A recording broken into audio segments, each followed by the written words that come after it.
తీయను కూడా ఇక్కడ. సో నెక్స్ట్ కరాటే కళ్యాణే టార్గెట్టా అన్వేష్కి? అంటే అందరికీ నమస్తే అండి, జై శ్రీరామ్, భారత్ మాతాకి జై. నేను టార్గెట్ అంటే వాడు నా పేరు తీయడానికి ఇప్పటికే భయపడుతున్నాడు అండి. ఆల్రెడీ బత్తాయిలు, ఆరెంజ్, సాఫ్రాన్ అన్నాడంటేనే మేము ఆల్రెడీ బీజేపీ నేత అని వాడికి తెలుసు, హిందుత్వవాదిని అని తెలుసు. అంటే వాడు ఇండైరెక్ట్గా కాదు, డైరెక్ట్గా మమ్మల్ని అంటున్నాడు, మమ్మల్ని అందరినీ అంటున్నాడు. కాకపోతే పేరు తీయట్లేదు, ఎందుకంటే నా పేరు తీయడానికి వాడికి భయం. ఎందుకు భయం అంటే ఆల్రెడీ ఎన్ని కేసులు పడుతున్నాయి, ఏ విధంగా ఉన్నప్పుడు ఇంకొక కేసు పడుతుందేమో అని తీయట్లేదు, అంతే తప్ప డైరెక్ట్గా చెప్తున్నాడు. రాముడి పేరు చెప్పుకొని ఇవన్నీ చేస్తున్నారు. ఎవరండి రాముడి పేరు చెప్పి చేస్తున్నారు? వాడికి ఏదో కళ్ళకు వచ్చాడంట ఆంజనేయ స్వామి. నాకైతే మాత్రం నాకు రామ పరివారం అంతా కళ్ళకు వచ్చి, ఆంజనేయ స్వామి నీకు శక్తినిస్తున్నా, నువ్వు ఖచ్చితంగా వాడి కుప్పుగెంతులన్నీ కూడా అసలు వాడు ఆడుతున్న ఆటలన్నీ ఆట కట్టాలంటే వాడు అంటే ఎలాగైనా సరే వాడు ఆట కట్టించాలి అంటే ఒక ఆడపిల్లనే కన్ఫామ్ గా మాట్లాడడానికి సరిపోతుందని నాకే శక్తినిచ్చి, నాకు కేసు పెట్టేటట్టు శక్తిని ఇస్తేనండి నేను కేసు పెట్టా. నాకు ఎప్పుడు రోజు కనిపిస్తారండి స్వామి, రోజు కనిపిస్తారు. ఆంజనేయ స్వామి అంటే రాముడు, కృష్ణుడు అందరూ కనిపిస్తారు. అమ్మవారి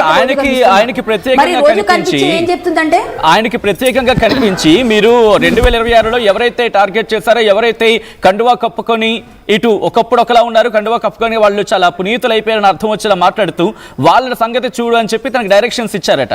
సో ఆ లెక్కలో మీరు కూడా ఉన్నారా తన దృష్టిలో? నాకు కూడా ఇచ్చారు. మరి నేనున్నాను. అతను క్లియర్ గా ఉంది కదా, అందులో చెప్తున్నాడు కండువ కప్పుకునండి. నేను ఎప్పుడు కప్పుకున్నా, ఇప్పుడు కప్పుకోలేదు. ఆ వెధవుకు తెలియదేమో. సో నేనేమంటానంటే, నేను ఖచ్చితంగా రాముని వారము మాకేమి విచారము, స్వామి నీదే భారం, ఇదే నా స్లోగన్. కాబట్టి స్వామి మీద భారం వేసి మేము ముందుకెళ్ళిపోతున్నాం. కేసు అయింది, ఆ కేసు ముందుకెళ్తుంది. వాడివన్నీ క్లోజ్ అయిపోయే రోజులు దగ్గరలో ఉన్నాయి. వాడికి ఇప్పటికే భయం పట్టుకుంది. వాడు మాట్లాడడానికి కూడా మాట తడబడుతున్నాడు. వాడు బూతులు మాట్లాడకుండా ఏదో చేసేస్తేనంత మాత్రాన వాడిని ఎవ్వరూ నమ్మరు. వాడు ఎంత వెధవో ఎంత రోగో అందరికీ అర్థమైపోయింది. వాడు ఒక సోషల్ మీడియా టెర్రరిస్ట్లా తయారయ్యాడు. అలాంటి వెధవల్ని ఎంత తొందరగా మీరు అన్ఫ్రెండ్ చేసుకుంటే, అన్బ్లాక్ చేసుకుంటే, వాడి మీద రిపోర్ట్లు కొడితే, అన్సబ్స్క్రైబ్ చేస్తే అంత మంచిది భారతదేశానికి, దేశానికి, ధర్మానికి కూడా. సో నాకు ఆంజనేయ స్వామి, సీతమ్మ వారు, అలాగే రామస్వామి నాకు ఇచ్చిన శక్తి మేరకే నేను ఈరోజు కేసు పెట్టాను. వాడికి కళ్ళకు వస్తారో రారో కానీ మాకైతే కళ్ళకు రోజు వస్తారండి. ఇలాంటి వెధవలు ఆట పట్టమని అమ్మవారి శక్తి ఇస్తూ ఉంటుంది. మేము ఆ శక్తిని గుంజుకొనే ముందుకు వెళ్తూ ఉంటాం. కాబట్టి వాడికి ఏమి కళ్ళకు వస్తారో మాకైతే కన్ఫర్మ్ లేదు, కానీ నాకైతే కళ్ళకు వచ్చి చేశారు కాబట్టి నేను కేసు చేయించాను. ఈ పోలీసు వారు సజ్జనార్ గారు కూడా ఎన్కౌంటర్ స్పెషలిస్టు, వారికి కూడా వినతి చెప్తున్నాను నేను. అయ్యా సజ్జనార్ గారు, మీరు వాడితో మాట్లాడారు, వాడు ఎంత వెధవో మీకు తెలుసు.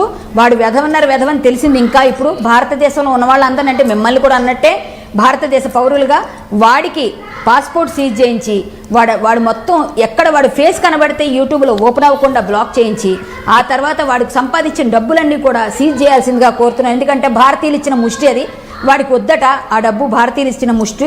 కాబట్టి వాడు సీజ్ చేసేసేయండి.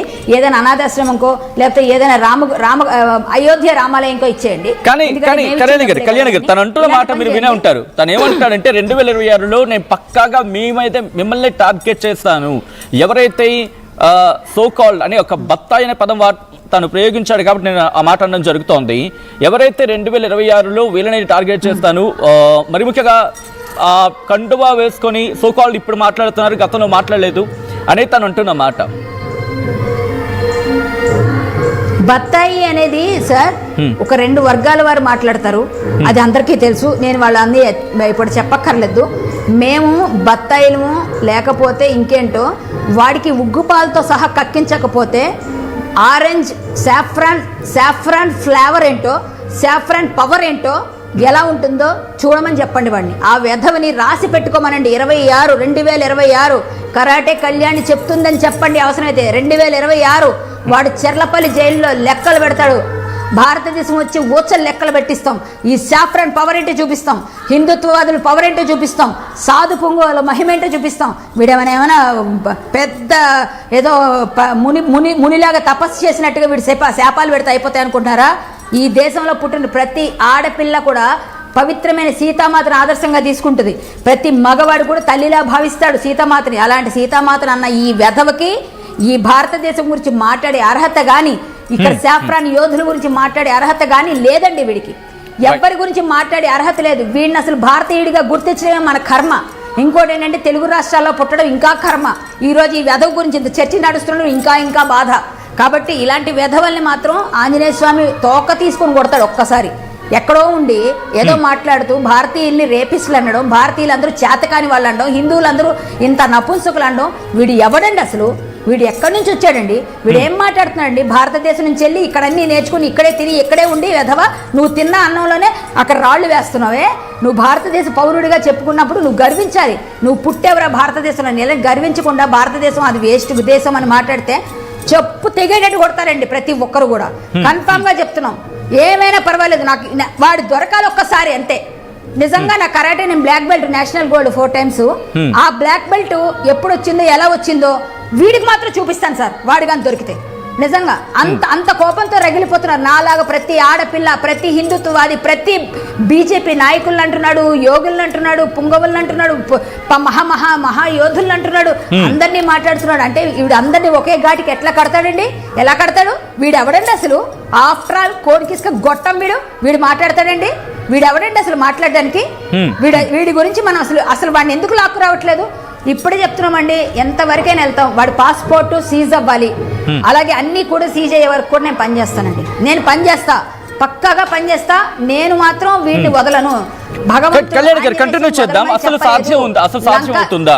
మీరు కంప్లైంట్ నమోదు చేశారు, ఎఫ్ఐఆర్ అయింది, బట్ తీసుకురావడం సాధ్యమేనా?